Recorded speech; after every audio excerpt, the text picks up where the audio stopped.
you have to explain before you start reading, which is a very good reason for actually reading the first bit of the book. But this little bit I'm going to read now is fairly near the beginning. What do I need to tell you? First of all, the book is narrated by James Meisenheimer, who is the grandson of the people who originally come over from Germany in 1904, which is where we are now. The story starts, with the bit I'm going to read, starts on a boat in the Atlantic. The boat is called the Copernicus. The husband's name is Frederick, and his wife's name, they just got married on the boat, is called Yetta. And I think that's probably about all I need to tell you. Oh, Yetta is pregnant, is the other thing. Now, Frederick and Yetta were impatient to arrive, their imaginations racing towards the future. Boredom became their greatest enemy. There was little to fill the changeless days as the ship crawled westward across the ocean. Halfway through the morning of the 13th day, their cheer went up at the stern of the boat. A gull had been spotted, the first sign that landfall was close. Frederick gazed up at the solitary bird as it swooped and dived overhead, and the tedium of the journey was instantly forgotten. That evening, a pencil of shadow appeared on the horizon. People gathered at the rail and stared at the distant shoreline in silence. America, at last. By the following morning, the land had disappeared. Frederick and Yetta stared in disbelief at the empty sea. Later they learned that the land they had seen the previous evening was the east coast of Florida. During the course of the night, the Copernicus had circumvented the peninsula and was now steaming northwest across the Gulf of Mexico and towards the southern coast of Louisiana. The 2 days that followed were an agony. After that brief glimpse of land, passengers now anxiously scanned the horizon. And when early one morning a thin line of trees finally appeared, Yetta did not take her eyes off it, in case it disappeared again. The ship continued to track the coastline, but still America kept its distance, shimmering in the haze of the southern sun. Finally, 3 pilot boats appeared, and the great bow of the Copernicus turned north and began its final journey into dock at New Orleans. As the ship approached the port, it was hailed on all sides by a chorus of bells and horns from the fishing boats that dotted the bay. To Frederick and Yetta, it was the most beautiful music in the world. It was the sound of their future. The ship's arrival at the dock prompted a flurry of activity. My grandparents stood on the deck and gazed down at the troop of men who ran to and fro, securing ropes and erecting gangplanks, shouting to each other in a strange language. Yetta's fingers curled around her husband's arm. "Look at them," she whispered. The men's dark muscles gleamed in the afternoon sun. Some laughed and joked as they hauled cargo along the gangplank and onto the quay. Others whistled and sang.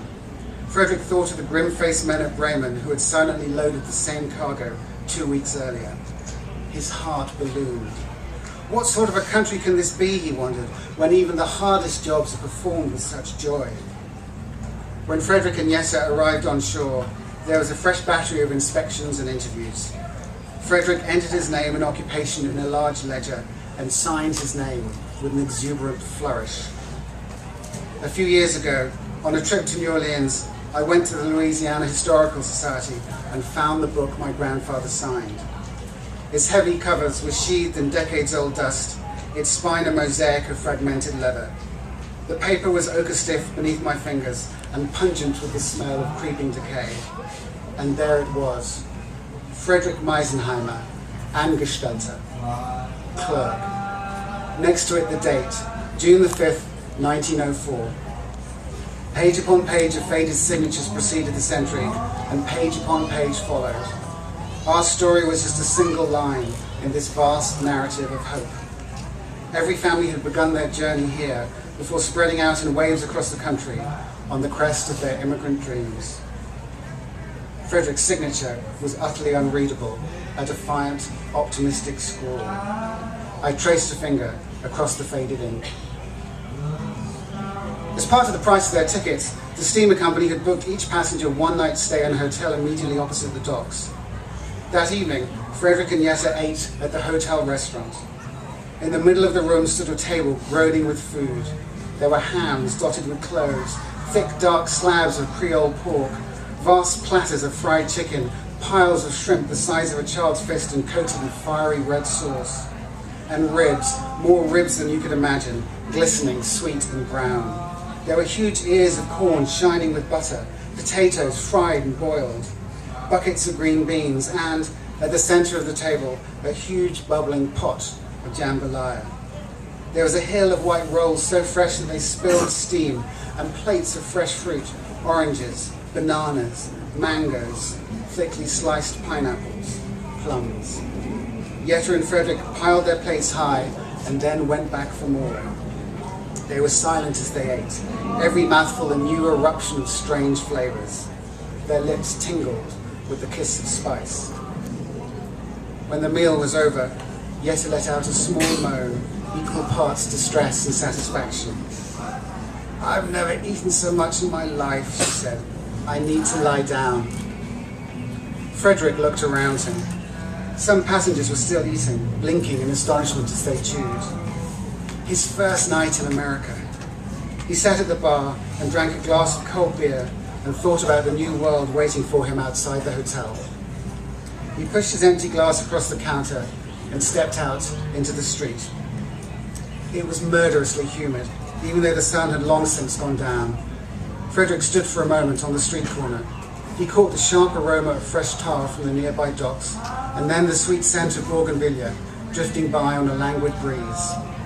He planted his hat firmly on his head and set off down the street, away from the water, into America. Trams shuttled past him, bells clanking loudly as they sailed up the wide street, clouds of gravel dust floating in their wake. On the sides of the tall brick buildings were paintings of giant bars of chocolate and bottles of milk. Beneath the pale glow of the street lamps, the sidewalks teemed with life. Couples walked past arm in arm, their heads close together. Sharply dressed men prowled, their hats pulled down over their eyes. Packs of thin-limbed children scuttled by in the shadows. Frederick felt their hungry eyes upon him. As he walked on, the cobbled streets narrowed. The windows of upstairs apartments were flung open to the night, and the warm air was punctuated by raucous laughter and angry shouts. Women leaned out of their kitchen windows and gossiped to their neighbors across the street. He listened to snatches of their crackling, high-pitched conversations, not understanding a word.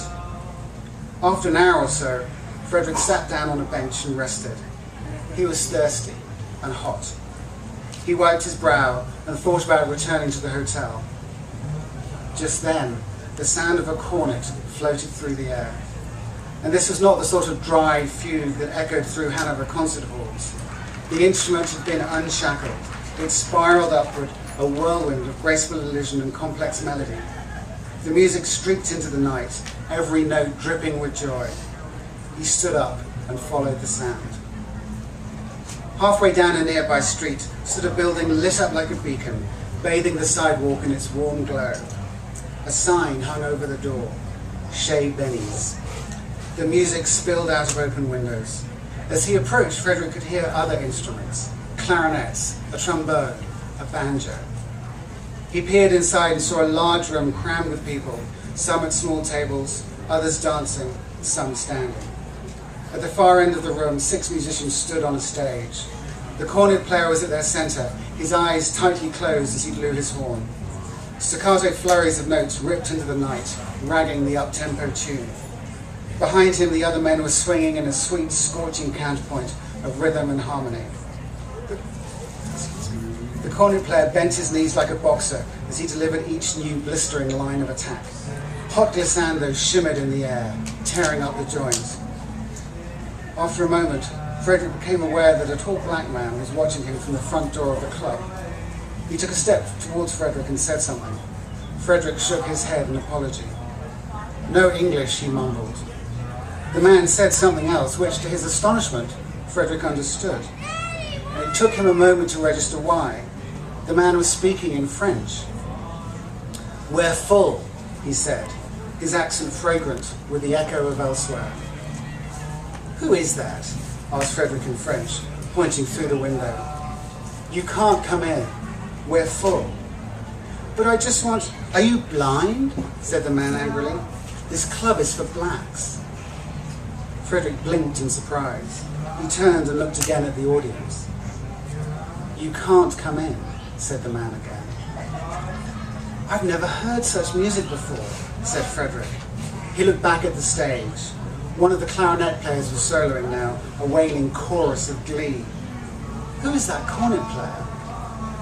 The man slowly extended his index finger, pushed the rim of his hat upward, and pointed through the window.